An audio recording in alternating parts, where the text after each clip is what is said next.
Leo, your week commencing the 21st of April forecast saw late last week two big changes. The sun moved to the top of your chart, which can be very much to do with raising our profile. Achieving more recognition, people can become much more conscious of the talents and flair you have to share. But also, if you're very motivated in terms of your professional aspirations, goals and ambitions also are coming sharply into focus. And with the new moon this week, at the end of the week on Sunday, you could be in the mood to really push forwards in a very dramatic and dynamic way.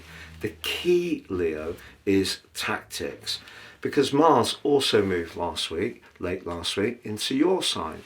Now, Mars in Leo is a much happier location than it was in Cancer, but it can embolden you. It can certainly inspire you to demonstrate your flair.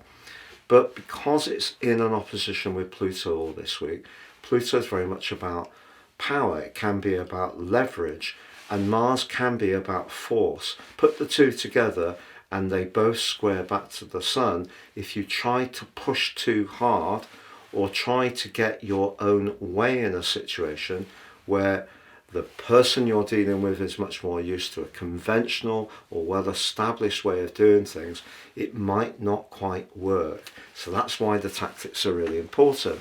If you work in an existing organisation and you don't feel very appreciated, whether it's in terms of the role or the contribution you make or financially, the tension around that can be palpable, particularly at the heart of the week as Saturn and Venus once more come into a conjunction. But that also can cause some complexities in the personal relationship.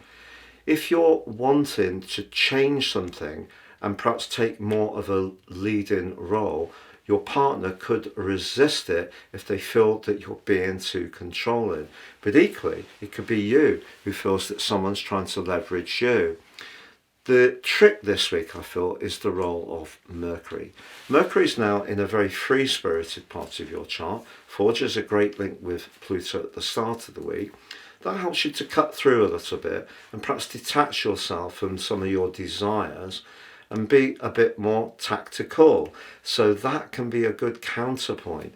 But if you really want to go for something this week and you're prepared to meet some opposition and meet it head on, then this could be a week of profound breakthroughs, but it could be a week of profound breakdowns if you're too impatient and want everything to fall into place too rapidly.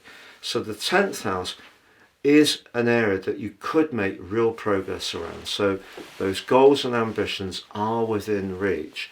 So it's just marshalling any impatience or frustration that you may be feeling that things aren't quite going at quite the speed that you would like. Please check out my new website at www.patrickarundell.com. I now have daily, weekly and monthly love horoscopes back on the site. I'm sure you'll enjoy those as well as all the other goodies. You can also sign up for your free daily written horoscope fired to your device each morning. Please see the link below for more.